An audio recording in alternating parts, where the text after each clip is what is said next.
വാസുദേവായ ഹരയേ പരമാത്മനെ പ്രണതക്ലേശനാശായ ഗോവിന്ദായ നമോ നമഃ. രാമായ രാമഭദ്രായ രാമചന്ദ്രായ വേധസേ രഘുനാഥായ നാഥായ സീതായ പതയേ നമഃ. ശ്രീ സീതാലക്ഷ്മണ ഭരത ശത്രുഘ്ന ഹനുമാൻ സമേത ശ്രീരാമചന്ദ്രസ്വാമിനേ നമ. യത്ര യത്ര രഘുനാഥ കീർത്തനം തത്ര തത്ര കൃതമസ്തകാഞ്ജലിം ബാഷ്പവാരി പരിപൂർണലോചനം മാരുതിം നമത രാക്ഷസാന്തകം. നമ്മൾ 9-ാം സർഗം, യുദ്ധകാണ്ഡ 9-ാം സർഗം 16-ാമത്തെ ശ്ലോകം കഴിഞ്ഞിട്ടാണ് നിർത്തിയത്. അപ്പോൾ എന്താ പറഞ്ഞു വെച്ചാൽ, ഈ സൈന്യം മുമ്പിൽ നിൽക്കണ ഈ രാക്ഷസ സൈന്യത്തിനെ മുഴുവൻ പിളർന്നാൽ രാവണപുത്രനായ ഇന്ദ്രജിത്തിനെ നിനക്ക് കാണാൻ കഴിയും ലക്ഷ്മണ. അവൻ നടത്തണ ആ ഹോമം പൂർത്തിയാക്കണതിന് മുമ്പേ ഈ സൈന്യത്തിൻ്റെ നേരെ പാഞ്ഞു ചെല്ലൂ. ഹേ ശൂരനായ ലക്ഷ്മണ, പരദ്രോഹം നടത്തുന്നവനും അധർമ്മിഷ്ഠനുമായ ആ ദുഷ്ടനായിട്ടുള്ള ഇന്ദ്രജിത്തിനെ വധിച്ചാലും എന്ന് വിഭീഷണൻ ലക്ഷ്മണനോട് പറയണതാണ് നമ്മൾ നിർത്തിയത്. ഇനി 17-ഉം 18-ഉം 16-ൻ്റെ ഒരു വരിയുണ്ട് കേട്ടോ. ആദ്യം വിഭീഷണ വച ശ്രുത്വാ ലക്ഷ്മണ ശുഭലക്ഷണ. ഇനി 17. വവർഷ ശരവർഷാണി രാക്ഷസേന്ദ്രസുതം പ്രതി പാഷാണൈ പർവ്വതാഗ്രൈശ്ച വൃക്ഷൈശ്ച ഹരിയൂഥപാഃ നിർജഘ്നു സർവതോ ദൈത്യാംസ്തേവി വാനരയൂഥപാൻ. വിഭീഷണ വചഃ ശ്രുത്വ, വിഭീഷണൻ്റെ വാക്യത്തെ കേട്ടിട്ട് ശുഭലക്ഷണ ലക്ഷ്മണ, ശുഭലക്ഷണത്തോടു കൂടിയ ലക്ഷ്മണൻ രാക്ഷസേന്ദ്രസുതം പ്രതി രാവണപുത്രൻ്റെ നേർക്ക് ശരവർഷാണി വവർഷ, ധാരാളം അമ്പുകൾ അങ്ങോട്ട് വർഷിച്ചു. ഹരിയൂഥഭാഹ, വാനര സംഘത്തിലത്തെ അധിപന്മാർ പാഷാണൈഹി, പാഷാണങ്ങൾ കൊണ്ടും പർവ്വതാഗ്രഹിച്ച, വലിയ വലിയ കല്ല് പർവ്വത ശിഖരങ്ങൾ കൊണ്ടും വൃക്ഷൈഹിച്ച, വൃക്ഷങ്ങൾ കൊണ്ടും ദൈത്യാൻ, രാക്ഷസന്മാരെ സർവതഃ 4 ഭാഗത്തും നിർജഘ്നു, അതായത് അടിച്ചു, അല്ലെങ്കിൽ എന്താ പ്രഹരിച്ചു. തേ അഭി, അവരും വാനരയൂഥപാൻ നിർജഘ്നു, അവരും രാക്ഷസന്മാർ വാരസംഘത്തിനെ അടിച്ചു. എന്താ പറഞ്ഞു വെച്ചാൽ, വളരെ ശോഭനമായ ലക്ഷണങ്ങളോടുകൂടിയ ലക്ഷ്മണൻ വിഭീഷണൻ പറഞ്ഞത് കേട്ട ഉടനെ ഒട്ടും താമസിക്കാതെ, കാരണം ഹോമം കഴിയണതിന് മുമ്പ് ഇന്ദ്രജിത്തിനെ കൊല്ലണേ, രാക്ഷസേന്ദ്രനായ രാവണൻ്റെ മകനായിട്ടുള്ള ഇന്ദ്രജിത്തിനെ രക്ഷിച്ചുകൊണ്ട് അവർക്ക് സുരക്ഷ, ഇന്ദ്രജിത്തിന് സുരക്ഷ നൽകുന്ന രാക്ഷസ സൈന്യത്തിൻ്റെ മേൽക്ക് ശരവർഷം തന്നെ ചെയ്തു. ശരവർഷത്തിനെ വർഷിച്ചു, അതായത് ശരം കൊണ്ടുള്ളൊരു മഴ പെയ്യിപ്പിച്ചു എന്നർത്ഥം. എവിടെ? ഈ ഇന്ദ്രജിത്തിന് സുരക്ഷ നൽകിക്കൊണ്ടിരിക്കുന്ന സൈന്യത്തിൻ്റെ മീതെ ശരവർഷം വർഷിച്ചു. അപ്പോൾ വാനരന്മാരത്തെ സൈന്യാധിപന്മാരൊക്കെ കല്ലുകൊണ്ടും പർവ്വതങ്ങളുടെ കഷ്ണങ്ങൾ കൊണ്ടും വൃക്ഷങ്ങൾ കൊണ്ടും ഒക്കെ രാക്ഷസന്മാരെ എറിയുകയും അടിക്കുകയും ഒക്കെ ചെയ്തു. രാക്ഷസന്മാർ വാനര സൈന്യത്തെ ഇങ്ങടും നല്ലോണം ദ്രോഹിച്ചു.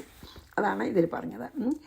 വിഭീഷണ വച ശ്രുത്വ ലക്ഷ്മണ ശുഭലക്ഷണ എന്താ ചെയ്തത്? വവർഷ ശരവർഷാണി രാക്ഷസേന്ദ്രസുതം പ്രതി, ആ രാക്ഷസേന്ദ്രൻ്റെ 4 പുറമുള്ള പാഷാണി പർവ്വതാഗ്രൈശ്ച വൃക്ഷൈശ്ച ഹരിയൂഥപ നിർജഘ്നു സർവതോ ദൈത്യം സ്തേവി വാനരയൂഥപാൻ. ശരിക്കും അങ്ങോട്ടും ഇങ്ങോട്ടും നല്ലോണം യുദ്ധം ചെയ്തു എന്നർത്ഥം. ഇനി 18-ൻ്റെ ഒരു വരിയും 19 ചെയ്യാം. പരശ്വതൈഹി ശിതൈർബാണൈ അസിഭിര്യഷ്ടിതോമരൈ നിർജഘ്നുർവാനരാനീകം തഥാ ശബ്ദോ മഹാൻ അഭൂത് സംപ്രഹാരസ്തുമുല സംജജ്ഞേ ഹരിരക്ഷസാം. പരശ്വതൈഹി, പരശ്വതങ്ങൾ കൊണ്ടും, ശിതൈഹി ബാണൈഹി, മൂർച്ചയുള്ള ബാണങ്ങൾ കൊണ്ടും, അസീച്ച വാളാണ്, വാളുകൾ കൊണ്ടും, വാനരാനീകം, വാനര സൈന്യത്തെ നിർജഘ്നു, ഈ രാക്ഷസന്മാരെ മഴു പോലത്തെ ഒരു ആയുധം കൊണ്ടും, പിന്നെയോ വലിയ വലിയ മൂർച്ചയുള്ള ബാണങ്ങൾ കൊണ്ടും വാളുകൊണ്ടും ഒക്കെ വാനര സൈന്യത്തിനെ നിഹനിച്ചു, പറഞ്ഞാൽ കൊന്നു. തഥാ മഹാൻ ശബ്ദ അഭൂ, അപ്പം വലിയൊരു ശബ്ദം ഉണ്ടായി. ഹരിരക്ഷസാം, വാനരന്മാരുടെയും രാക്ഷസന്മാരുടെയും സഹ സംപ്രഹാര, ആ യുദ്ധം തുമുല സംജജ്ഞെ, ഭയങ്കര യുദ്ധമായി വാനരന്മാരും രാക്ഷസന്മാരും കൂടിയിട്ട്. അതായത് പരശ്വതങ്ങൾ, മൂർച്ഛധികളുള്ള ബാണങ്ങൾ, വാള്, വടി, തോമരം, ഇങ്ങനത്തെ പല ആയുധങ്ങൾ കൊണ്ട് രാക്ഷസന്മാർ വാനര സൈന്യത്തെ അടിക്കാൻ തുടങ്ങിയപ്പോൾ അത്യുച്ചമായ ശബ്ദം എല്ലാ ദിക്കിലും കേട്ടു. യുദ്ധത്തിൻ്റെ ലഹള. വാനരന്മാർക്കും രാക്ഷസന്മാർക്കും തമ്മിലുണ്ടായ ആ യുദ്ധം ശരിക്കന്നെ വളരെ ഭയങ്കരമായിത്തീർന്നു എന്ന്. പരശ്വതൈഹി ശിതൈർബാണൈ അസിഭിർരഷ്ടി തോമരൈ നിർജഗ്നുർവാനരാനീകം തഥാ ശബ്ദമഹാനഭൂത് സ സംപ്രഹാരസ്തുമുല സംജജ്ഞേ ഹരിരക്ഷസാം. 20. ഇന്ദ്രജിത് സ്വബലം സർവമർദ്യമാനം വിലോക്യ സ നികുംഭിലാം ച ഹോമം ച ത്യക്ത്വാ ശീഘ്രം വിനിർഗത. ഹോമം പകുതിയാക്കി നീട്ടു.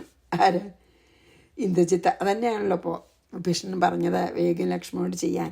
അർദ്യമാനം, ഉപദ്രവിക്കപ്പെടുന്ന സർവം സ്വബലം, തൻ്റെ അതായത് വാനരന്മാരാലും ലക്ഷ്മണനാലും ഉപദ്രവിക്കപ്പെടുന്ന തൻ്റെ സൈന്യത്തെ വിലോക്യ, കണ്ടിട്ട്, സ ഇന്ദ്രജിത്ത്, ആ ഇന്ദ്രജിത്ത്, ഹോമം നികുംഭിലാം ച, ഹോമത്തെയും, ആ നികുംഭില എന്നുള്ള സ്ഥലത്താണ് ഹോമം ചെയ്യണത്, ഹോമത്തെയും നികുംഭിലയെയും ത്യക്ത്വ, ത്യജിച്ചിട്ട് ഇവിടുന്ന് നീട്ടുപോകുന്നു എന്നർത്ഥം. ശീഘ്രം വിനിർഗത, വേഗം പുറത്തേക്ക് വന്നു. അപ്പോൾ ഹോമം മുഴുവനേക്കാൻ പറ്റിയില്ല, അതായിരുന്നല്ലോ ഉദ്ദേശവും.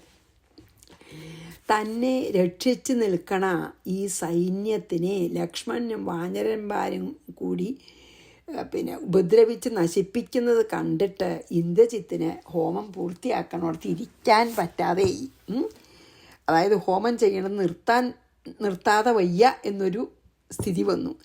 അപ്പോൾ ഇന്ദ്രജിത്ത് ഈ ആഭിചാരം ആയിട്ടുള്ള ഹോമകർമ്മം നിർത്തിയിട്ട് ആ നികുംഭില എന്ന പ്രദേശം തന്നെ വിട്ടുപോന്നു. നികുംഭില എന്ന് പറഞ്ഞ പ്രത്യേക സ്ഥലത്താണ് ഈ ആഭിചാര ഹോമം ചെയ്യണത്.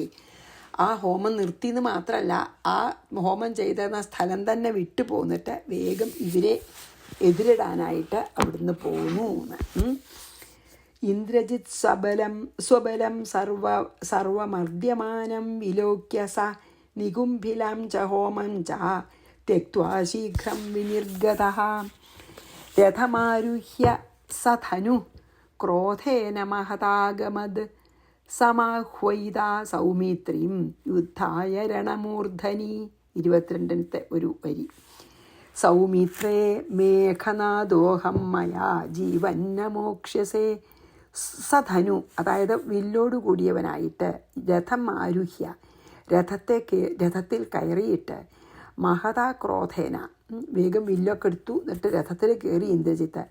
മഹതാ ക്രോധേന ച, ഭയങ്കര ദേഷ്യത്തോടു കൂടി, സൗമിത്രേ ഹേ സുമിത്രാപുത്ര അഹം മേഘനാഥ, എന്നിട്ട് ലക്ഷ്മണനോട് പറയാണ്, ഹേ ലക്ഷ്മണ, ഞാൻ മേഘനാഥനാണ്, ജീവിക്കുന്നവനായിട്ട്, ത്വം മയാന്ന മോക്ഷ്യസേ, നീ എന്നാൽ, എനിക്ക് ജീവനുണ്ടെങ്കിൽ നിന്നെ ഞാൻ വിടില്ല എന്ന്, നീ എന്നാൽ മോചിക്കപ്പെടില്ല വെച്ചാൽ എനിക്ക് ജീവനുള്ളിടത്തോളം ഞാൻ നിന്നെ വിടില്ല. ഇതി സൗമിത്രി, ഇങ്ങനെ ലക്ഷ്മണനെ സമാഹ്വാനം ചെയ്തിട്ട്, പോരിന് വിളിച്ചിട്ട്, രണമൂർധനി യുദ്ധത്തിൻ്റെ മധ്യത്തിൽ യുദ്ധായ ആഗമത്, യുദ്ധത്തിനായിക്കൊണ്ട് ആഗമിച്ചു. യുദ്ധം അത് മറ്റൊരു തമ്മിൽ യുദ്ധം നടന്നുകൊണ്ടേ ഇരിക്കണ്ടല്ലോ, ആ യുദ്ധത്തിന് ഇടയ്ക്ക് വന്നു. അതായത് വില്ല് കയ്യിലെടുത്ത് വേഗം നല്ലൊരു തേരിൽ കയറിയിട്ട് അതികോപിഷ്ഠനായിട്ട് ഇന്ദ്രജിത്ത് പറഞ്ഞു, ഹേ ലക്ഷ്മണ, ഞാൻ മേഘനാഥനാണ്, നീ മനസ്സിലാക്കിക്കോളൂ, നിന്നെ ജീവനോടുകൂടി ഞാൻ വിട്ടയക്കും, എനിക്ക് ജീവനുണ്ടെങ്കിൽ നിന്നെ ഞാൻ ജീവനോടുകൂടി വിട്ടയക്കുന്നുള്ള വിചാരം വേണ്ട, വരൂ, എൻ്റെ അടുത്ത് യുദ്ധത്തിന് വരൂ എന്ന് പറഞ്ഞ് യുദ്ധത്തിനായിട്ട് ഒരുങ്ങി യുദ്ധഭൂമിയുടെ മധ്യഭാഗത്ത് വന്ന് നിന്നു. രഥമാരുഹ്യ സധനു ക്രോധേന മഹതാഗമത് സമാഹ്വയിത്വാ സൗമിത്രീം, വരൂ, നീ പോരിന് വരൂ എന്ന് പറഞ്ഞു. യുദ്ധായ രണമൂർധനി, അതാണ് സമാഹ്വയിത്വ, ആഹ്വാനം ചെയ്തു. എന്നിട്ട് യുദ്ധഭൂമിയുടെ മധ്യഭാഗത്ത് വന്നു നിന്നു, അല്ലേ. സൗമിത്രേ മേഘനാദോഹം മയാ ജീവന്ന മോക്ഷ്യസേ പറഞ്ഞു, എനിക്ക് ജീവനുള്ളിടത്തോളം കാലം നിന്നെ ഞാൻ ജീവനോടുകൂടി വിടില്ല. ഇനി 22ൻ്റെ ഒരു വരിയും 23ഉം 24ൻ്റെ ഒരു വരിയും. അങ്ങനെ ഈ ശരിയുള്ള അർത്ഥം അതാണ്. തത്ര ദൃഷ്ട്വാ പിതൃവ്യം സാ പ്രാഹ നിഷ്ഠുരഭാഷണം. 23 ഇഹൈവ ജാത സംവൃദ്ധ സാക്ഷാത് ഭ്രാതാ പിതുർമമ യസ്ത്വം സ്വജനമുത്സൃജ്യ പരഭൃത്യത്വമാഗത കഥം ദ്രുഹ്യസി പുത്രായ പാപീയാനസി ദുർമതിഃ. തത്ര അവിടെ പിതൃവ്യം ദൃഷ്ട്വ പിതൃ സഹോദരനെ ദർശിച്ചിട്ട്, അതായത് വിഭീഷണനെ കണ്ടിട്ടേ, അത് ഇന്ദ്രജിത്ത് ലക്ഷ്മണൻ്റെ അടുത്ത് വിഭീഷണനെ കണ്ടിട്ട് സഹ അവൻ നിഷ്ഠുരഭാഷണം പരുഷമായ വാക്കിനെ പ്രാഹ പറഞ്ഞു. ഇഹായവ ജാത ഇവിടെ തന്നെ ജനിച്ച് സംവൃദ്ധം ഇവിടെ തന്നെ വളർന്ന് മമ പിതുഹു എൻ്റെ പിതാവിൻ്റെ സാക്ഷാൽ ഭ്രാത സഹോദരനായ യഹത്വം നീയ് സ്വജനം ഉത്സൃജ്യ സ്വന്തം ജനത്തിനെ ഉപേക്ഷിച്ച് വഞ്ചിച്ച് പരഭൃത്യത്വമാകത അന്യൻ്റെ ഭൃത്യനായി തീർന്നിരിക്കുന്നു. പുത്രായ പുത്രൻ്റെ നേരെ കഥം ദ്രുഹ്യസി എങ്ങനെ ദ്രോഹിക്കുന്നു? ഞാൻ മകനെ പോലെയല്ലേ, ഈ മകനെ പോലെയുള്ള എന്നെ എങ്ങനെ ദ്രോഹിക്കാൻ കഴിയുന്നു? ദുർമതിത്വം നീ ദുഷ്ടബുദ്ധിയാണ്. പാപിയാൻ അസി അത്യന്തം പാപിയാണ്. വിഭീഷണനെ ചീത്ത വിളിച്ചു. ആര്? ഇന്ദ്രജിത്തിൻ്റെ അച്ഛൻ്റെ അനിയനാണല്ലോ, ചെറിയച്ഛനല്ലേ. യുദ്ധത്തിൻ്റെ മധ്യഭൂമിയിൽ ഈ ലക്ഷ്മണൻ്റെ അടുത്ത് തൻ്റെ പിതാവിൻ്റെ അനുജനായിട്ടുള്ള വിഭീഷണൻ നിൽക്കുന്നത് കണ്ടിട്ട് ഇന്ദ്രജിത്ത് ദേഷ്യം വന്നിട്ട് പരുഷമായ വാക്കുകൾ ഇപ്രകാരം പറഞ്ഞു. എന്താ പറഞ്ഞ്? ഈ ലങ്കയിൽ തന്നെ ജനിച്ച് സുഖമായി ഇവിടെ വളർന്ന് എൻ്റെ അച്ഛൻ്റെ സ്വന്തം സഹോദരനായിരിക്കെ ഇങ്ങനെ സ്വന്തം ജനങ്ങളെ ഉപേക്ഷിച്ച് ശത്രുവിൻ്റെ ഭൃത്യത്വത്തെ സ്വീകരിച്ച നിനക്ക് നിൻ്റെ പുത്രനെ പോലുള്ള എൻ്റെ കാര്യങ്ങൾ ശത്രുവിനോട് പറഞ്ഞ് ധരിപ്പിച്ച് ഞങ്ങളെ വഞ്ചിച്ച് എന്നെ ദ്രോഹിക്കാൻ നിനക്ക് എങ്ങനെ മനസ്സ് വന്നു? നിൻ്റെ പുത്രനെ പോലുള്ള എന്നെ എങ്ങനെ ദ്രോഹിക്കാൻ മനസ്സ് വന്നു? ദുഷ്ട, നീ മഹാപാപി തന്നെയാണ് എന്ന് വിഭീഷണനോട് പറഞ്ഞു. വിഭീഷണൻ സ്വന്തം ജനങ്ങളെ ഉപേക്ഷിച്ചിട്ട് ശത്രുവിൻ്റെ ഭൃത്യനായിട്ട് ഇരിക്കുകയാണല്ലോ, അതുകൊണ്ടാണ് ദേഷ്യം. തത്ര ദൃഷ്ട്വാ അതായത് തൻ്റെ അച്ഛൻ്റെ ഭൃത്യനായിട്ട് ഇരിക്കാൻ കൊള്ളാത്തതുകൊണ്ടാണല്ലോ അങ്ങോട്ട് പോയത്. അത്ര കൊള്ളരുതാത്തവനാണ് തൻ്റെ അച്ഛൻ, അത് ഇയാൾ അറിയണില്ലല്ലോ. തത്ര ദൃഷ്ട്വാ പിതൃവ്യം സ പ്രാഹ നിഷ്ഠുരഭാഷണം ഇഹൈവ ജാത സംവൃദ്ധം സാക്ഷാത് ഭ്രാതാ പിതുർമമ യസ്ത്വം സ്വജനമുത്സൃജ്യ പരഭൃത്യത്വമാഗത കഥം ദ്രുഹ്യസി പുത്രായ പാപീയാനസി ദുർമതി. ദുർമതി ദുഷ്ടബുദ്ധിന്ന്. ഇനി 25ഉം 26ഉം ഇത്യുക്ത്വാ ലക്ഷ്മണം ദൃഷ്ട്വാ ഹനൂമൽ പൃഷ്ഠതസ്ഥിതം ഉദ്യതായുധനിസ്ത്രിംശേ രഥേ മഹതി സംസ്ഥിത മഹാപ്രമാണമുദ്യമ്യ ഘോരം വിസ്ഫാരയൻ ധനുഃ അദ്യവോ മാമകാഹ ബാണാഹ പ്രാണാൻ പാസ്യന്തി വാനരാഹ ഇതി ഉക്ത്വ. ഇപ്രകാരം പറഞ്ഞിട്ട് ഹനുമൽ പൃഷ്ഠതഃ സ്ഥിതം ഹനുമാൻ്റെ തോളിലിരിക്കുന്ന ലക്ഷ്മണൻ രഥത്തിലല്ല, ഹനുമാൻ്റെ തോളത്തായിരിക്കണം.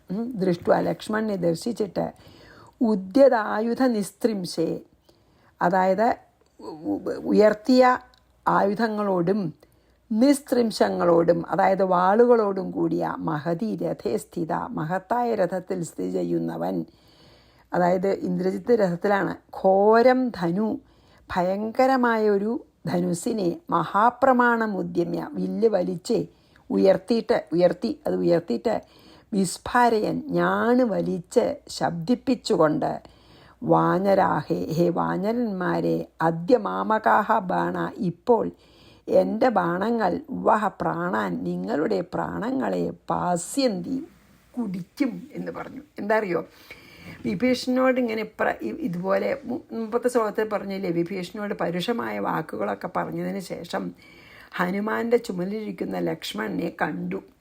ആര്? ഇന്ദ്രജിത്ത്. ആയുധങ്ങളും വാളുകളും ധാരാളം സൂക്ഷിച്ച് വെച്ചിട്ടുള്ള ഒരു വലിയ തേരിലാണ് ഇന്ദ്രജിത്ത് ഇരിക്കണതേ. ധാരാളം ആയുധങ്ങളുണ്ട് അതിൽ.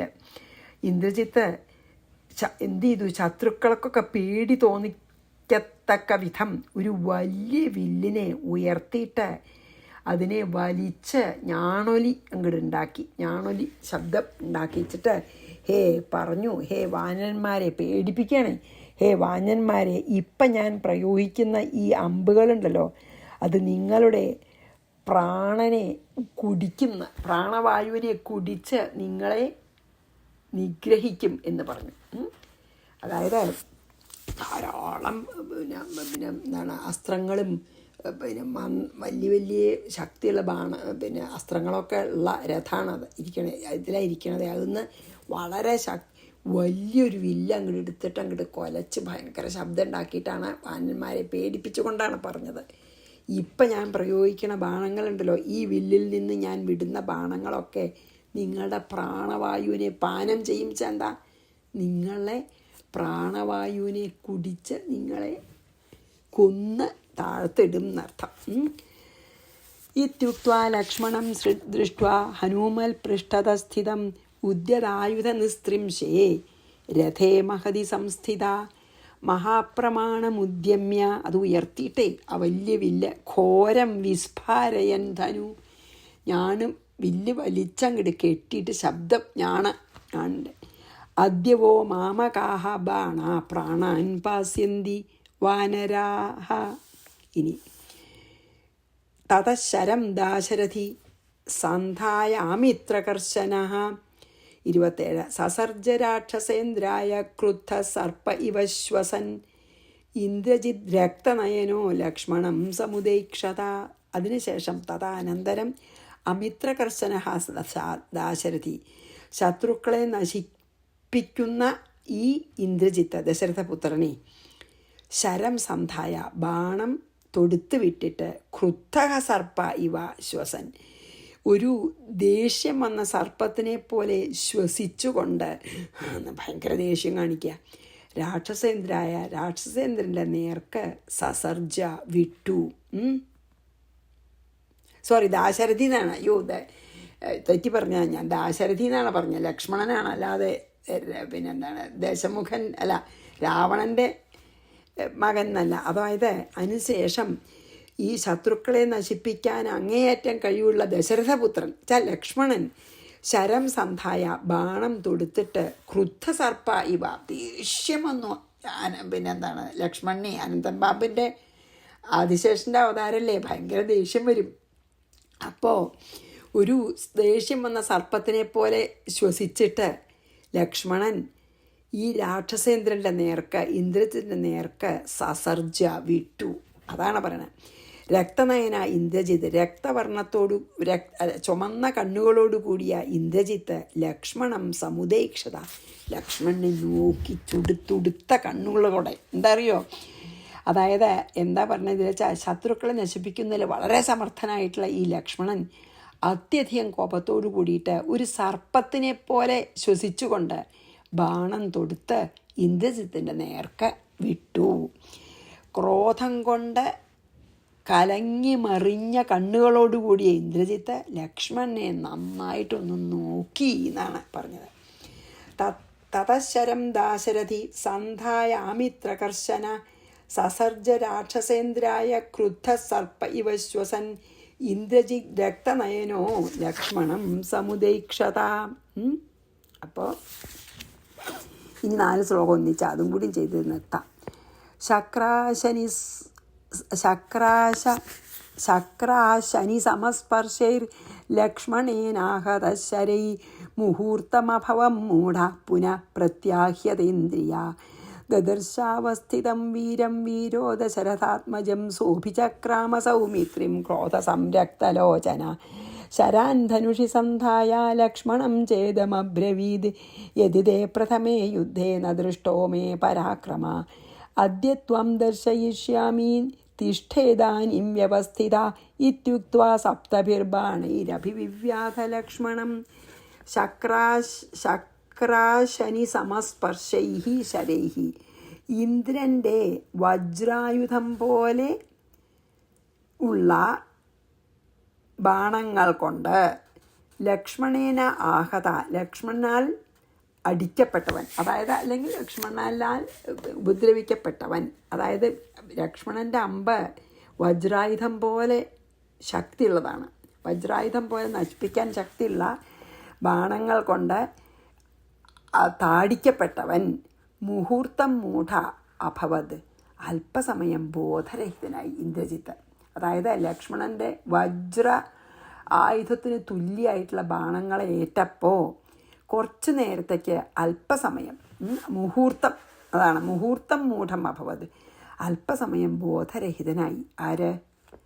ഇന്ദ്രജിത്ത്. പുനഃ പ്രത്യാഹൃതേന്ദ്രിയ, പിന്നെയും എല്ലാം ബോധം തെളിഞ്ഞതിന് ശേഷം, ഇന്ദ്രിയങ്ങളുടെയൊക്കെ കൺട്രോള് അവനവന് കിട്ടിയതിന് ശേഷം, ബോധം തെളിഞ്ഞതിന് ശേഷം, വീരൻ അവസ്ഥിതം വീരം ദശരഥാത്മജം, അവിടെ തന്നെ നിൽക്കണ ദശരഥപുത്രനെ അല്ലെങ്കിൽ ലക്ഷ്മണനെ ദദർശ കണ്ടു. ഒന്ന് ബോധം കെട്ട് വീണു ഈ ലക്ഷ്മണൻ്റെ അമ്പുകളെ ഏറ്റപ്പോഴേ. പിന്നെ നീട്ടപ്പോൾ ലക്ഷ്മൺ മുമ്പിൽ നിൽക്കുന്നത് കണ്ടു. ക്രോധസംരക്ത ലോചനഹാസ, ക്രോധം കൊണ്ട് തുടുത്ത കണ്ണുകളോടുകൂടിയ ആ ഇന്ദ്രജിത്ത് സൗമിത്രിം അഭിചക്രാമ, സുമിത്രാപുത്രനെ എതിർത്തു, മീൻസ് യുദ്ധം ചെയ്തു. ധനുഷി ശരാൻ സന്ധായ, വില്ലിലെ ശരങ്ങളെ സന്ധാനം ചെയ്തിട്ട് ലക്ഷ്മണം ഇതം അബ്രവീത്, ലക്ഷ്മണനോട് ഇപ്രകാരം പറഞ്ഞു. പ്രഥമേ യുദ്ധേ, അതായത് ആദ്യത്തെ യുദ്ധത്തിൽ, മേ പരാക്രമ, എൻ്റെ പരാക്രമം തേ എന്ന ദൃഷ്ട യതി, ആദ്യത്തെ യുദ്ധത്തിൽ നിന്റെ എൻ്റെ പരാക്രമം കണ്ടിട്ടില്ലെങ്കിൽ അദ്യത്വം ദർശയിഷ്യാമി, ഞാനിപ്പം കാണിച്ചു തരാം. ഇതാനും വ്യവസ്ഥിത തിഷ്ഠ, ഇപ്പോൾ ഉറച്ചു നിന്നു അവിടെ തന്നെ. ഇതി ഉക്ത്വ സപ്തഭിബാണേ എന്ന് പറഞ്ഞിട്ട് 7 ബാണങ്ങൾ കൊണ്ട് ലക്ഷ്മണം അഭിവിവ്യാധ, ലക്ഷ്മണനെ താടിച്ചു, അല്ലെങ്കിൽ ലക്ഷ്മണൻ്റെ നേർക്ക് 7 ബാണം അയച്ചു. എന്താ പറഞ്ഞു വെച്ചാൽ, ഇന്ദ്രൻ്റെ വജ്രായുധം പോലെ ശക്തി മൂർച്ചയും ഉള്ള ബാണങ്ങൾ കൊണ്ട് ലക്ഷ്മണനാൽ താടിക്കപ്പെട്ട ഇന്ദ്രജിത്ത് കുറച്ചു നേരം ബോധരഹിതനായിട്ട് കിടന്നു. പിന്നെ ഇന്ദ്രിയങ്ങളൊക്കെ തെളിഞ്ഞപ്പോൾ, അതായത് ബോധം തിരിച്ചു കിട്ടിയപ്പോൾ, ആ വീരനായിട്ടുള്ള ഇന്ദ്രജിത്ത് തൻ്റെ മുമ്പിൽ നിൽക്കുന്ന വീരനായിട്ടുള്ള ലക്ഷ്മണനെ കണ്ടു. ദേഷ്യത്തോടെ കണ്ണൊക്കെ ചുമന്ന് ഇരിക്കണ ആ ഇന്ദ്രജിത്ത്, തുടുത്ത കണ്ണുകളോട് കൂടിയിട്ടുള്ള ആ ഇന്ദ്രജിത്ത് ലക്ഷ്മണൻ്റെ നേർക്ക് പാഞ്ഞു വന്നു. എന്നിട്ട് അതിശക്തിയുള്ള ബാണങ്ങളെയൊക്കെ വില്ലിൽ തൊടുത്ത് ലക്ഷ്മണനോട് ഇപ്രകാരം പറഞ്ഞു. ആദ്യത്തെ യുദ്ധത്തിൽ നീ എൻ്റെ പരാക്രമത്തെ കാണാൻ ഇടയായിട്ടില്ലെങ്കിൽ ഇപ്പം ഞാൻ എൻ്റെ പരാക്രമം നിനക്ക് കാണിച്ചു തരാം. എൻ്റെ മുമ്പ് തന്നെ നിന്നോളൂ. ഞാൻ എത്ര പരാക്രമിയാണ് ഞാൻ കാണിച്ചു തരാം. അത് നിനക്ക് മുമ്പത്തെ യുദ്ധത്തിൽ കാണാനുള്ള അവസരം ഉണ്ടായിട്ടില്ലെങ്കിൽ വിഷമിക്കണ്ട, ഞാനിപ്പം നിനക്കെൻ്റെ പരാക്രമം കാണിച്ചു തരാം എന്ന് പറഞ്ഞ് 7 ബാണങ്ങൾ കൊണ്ട് ഒന്നിച്ച് 7 ബാണങ്ങൾ കൊണ്ട് ലക്ഷ്മണൻ്റെ ശരീരത്തിനെ അങ്ങോട്ട് മുറിപ്പെടുത്തിയെന്ന്. 7 ബാണങ്ങൾ അയച്ചിട്ട് ഇന്ദ്രജിത്ത് ലക്ഷ്മണൻ്റെ ശരീരത്തിനെ മുറിപ്പെടുത്തി എന്ന് പറഞ്ഞ് നമുക്ക് ഇന്നിവിടെ നിർത്താം. വീരവാദം മുഴക്കിയിട്ട് ആണ് ബാണം അയച്ചത് അല്ലേ. അപ്പം നമുക്ക് ആ ശ്ലോകങ്ങൾ വായിച്ചിട്ട് ഈ 4 ശ്ലോകം വായിച്ച് നിർത്താം. ശക്രാ ശനി സമസ്പർശൈർ ലക്ഷ്മണേനാഹതശരൈ മുഹൂർത്തമഭവം മൂഢ പുനഃ പ്രത്യാഹൃതേന്ദ്രിയ ദദശാവസ്ഥിതം വീരം വീരോ ദശരഥാത്മജം സോഭിചക്രാമ സൗമിത്രിം ക്രോധസംരക്തലോചന ശരാൻ ധനുഷി സന്ധായ ലക്ഷ്മണം ചേദമബ്രവീദ് യദിതേ പ്രഥമേ യുദ്ധേ ന ദൃഷ്ടോ മേ പരാക്രമ അദ്യത്വം ദർശയിഷ്യാമി തിഷ്ഠേദാനീം വ്യവസ്ഥിത ഇത്യുക്ത്വാ സപ്തഭിർബാണൈർ അഭിവിവ്യാധ ലക്ഷ്മണം. 7 ബാണം ഇങ്ങനെ വീരവാദം മുഴക്കിയിട്ട് 7 ബാണം കൊണ്ട് ലക്ഷ്മണനെ താടിച്ചു, അല്ലെങ്കിൽ ലക്ഷ്മണൻ്റെ മേനിക്ക് 7 ബാണം ഒരേ സമയത്ത് അയച്ച് ലക്ഷ്മണൻ്റെ ശരീരത്തിൽ പലയിടത്തും മുറിവുണ്ടാക്കി എന്ന് പറഞ്ഞു നിർത്താം. ശ്രീകൃഷ്ണാർപ്പണമസ്തു. സർവത്ര ഗോവിന്ദനാമ സങ്കീർത്തനം. ഗോവിന്ദ ഗോവിന്ദ. ഗുരുവായൂരപ്പ ശരണം.